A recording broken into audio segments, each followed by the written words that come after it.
बहराइच में ऐसा क्या हुआ कि अचानक से सांप्रदायिक माहौल बिगड़ गया और लगभग 24 से 36 घंटे तक पूरा बहराइच धधकता रहा। इंटरनेट की सेवाएं लगभग 48 घंटे का समय होने जा रहा है, अभी भी बंद हैं। ऐसी क्या स्थितियां रहीं?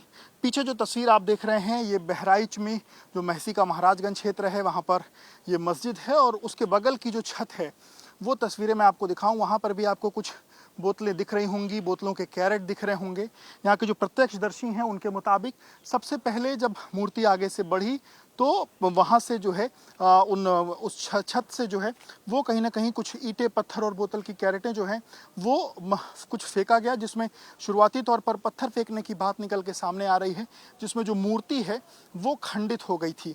और इसी के दौरान जो डीजे बंद करने की बात है वो भी शुरू हुई। इस दौरान जो एक पक्ष के लोग थे वो, क्योंकि जो मूर्ति लेकर के जिनको जाना था वो काफ़ी ज़्यादा आक्रोशित हुए इस बात को लेकर। वहीं जिन लोगों ने मूर्ति को खंडित किया था वो उनका एक जो घर जो एक शख्स इस पूरे मामले में मुख्य आरोपी है अब्दुल हमीद, उसके घर की ये छत है। लोग इस छत पर चढ़ आए और फिर यहाँ से भी ईंटें पत्थर चलने की बात कही जा रही है। और फिर उसी दौरान कहीं ना कहीं ये एक जो वीडियो वायरल हुआ है कि इस छत से ये जो रेलिंग है, यहाँ पर जो एक जो झंडा लगा था उस झंडे को उतार करके दूसरा झंडा यहाँ लगाया गया। उसी कवायद में ये जो रेलिंग है वो भी टूटी थी। और इसी दौरान जो शख्स यहाँ पहुँचा था राम गोपाल, उसकी इस अब्दुल हमीद के परिवार के लोगों ने, अब्दुल हमीद और उसके 4 बेटों ने मिलकर के उसकी नृशंस तरीके से हत्या की। लगभग 20-25 गोलियों की बात, कोई 10 गोली, कोई 10-15 गोली की बात जो है लगने की कवायद करे। और ऊपर छत पर जो बोतलें पड़ी हुई हैं वो कहीं ना कहीं दिखाती हैं कि तैयारी और प्लानिंग कितनी थी।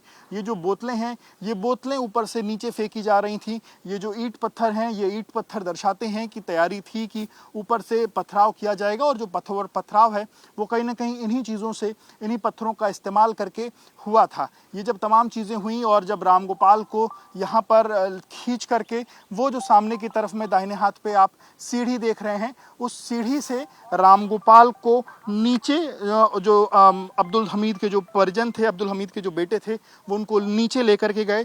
पर तभी जो है पुलिस को और जो हिंदू परिवार के लोग थे उनको इस बात का आभास हुआ कि शायद ये घटना और ख़राब हो सकती है और चीज़ें बुरी हो सकती हैं।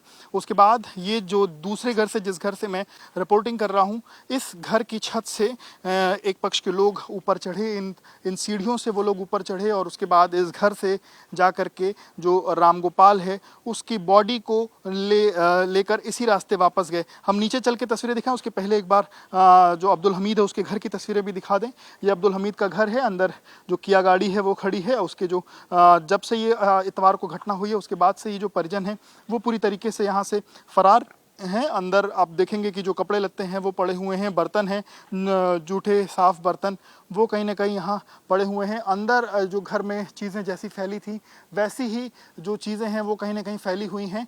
और इन्हीं तमाम चीज़ों के बीच और एक तस्वीर और मैं पीछे की तरफ में हरिओम कहूँगा, आप दिखाइए।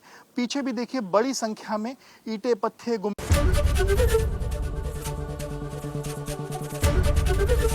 एबीपी गंगा, खबर आपकी, जुबान आपकी।